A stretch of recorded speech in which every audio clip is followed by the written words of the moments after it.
వయసు మీద పడే కొద్దీ మోకాలు నొప్పులు ఎక్కువైతున్నాయి అమ్మా. అమ్మా బీపీ టాబ్లెట్ వేసుకోవాలి, చాలా టైం అయింది అమ్మా. బీపీ టాబ్లెట్ వేసుకుంటున్నాను అమ్మా, చాలా టైం అయింది, పొద్దు పోతుంది. టీ ఇచ్చే వాళ్ళు ఇద్దరు ఉన్నారు కానీ ఒక్కళ్ళు కూడా రావట్లేదు. సో ఇదైతే మేకప్ వేసుకోవడమే సరిపోదు. కానీ సాత్విక సాత్విక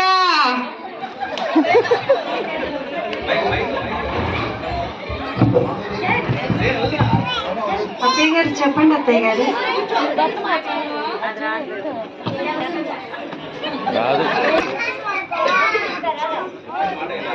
తీయాలని తెలియట్లేదానే నీకు? సారీ అత్తయ్య గారు, పోయి తీసుకురాబట్టి. Good morning. లేచా అని నువ్వు లేదనుకో, ఎక్కువ వేస్తావు లేదా తక్కువ వేస్తావు, తాగమంటావా ఏం చేయమంటావు? మీ అమ్మ ఇదేనా నేను నేర్పించింది? సారీ అత్తయ్య గారు, ఇంకోసారి మంచిగా పెడతారు.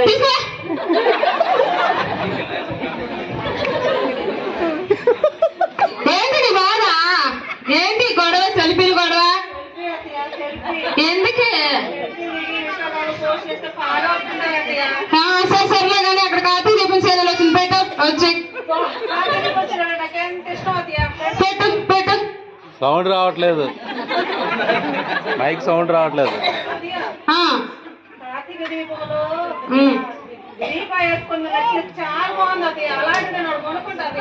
నేనేం చేయమంటున్నాను? దీపం చూడమనలేదు, దీపం చూడమంటున్నాను నేను. దీపం మెడకుండా చూడమనలేదా నేను? సర్లే కానీ కార్తీక దీపం సీరియల్, దీప సీరియల్ చూస్తున్నానే నేను. మీరు వస్తారేమోనని అత్తయ్య. ఎందుకే ఊరికే ప్రార్థన ప్రార్థన ప్రార్థన అంటావు?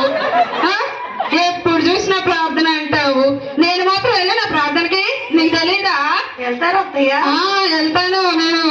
నేను చర్చికి వెళ్తాను, న్యూ ఇయర్కి వెళ్తాను, క్రిస్మస్కి వెళ్తాను, ఈస్టర్కి వెళ్తాను, ఆంధ్ర క్రైస్తవ కీర్తనలోనే పాడతాను. తెలుసా అసలు నీకు?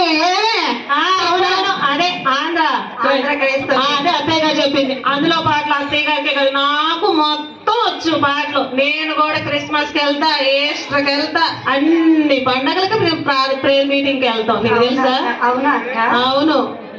సర్లే కానీ నువ్వు వెళ్ళవే, నువ్వు వెళ్ళు. టీం ప్రార్థనకి వెళ్తాను అన్నావు కదా, వెళ్ళు. అయినా ఊకే అత్తయ్య గారిని ప్రార్థన అది ఇదని అంటావు. మేము కూడా వెళ్తాం తెలుసా నీకు? అత్తయ్య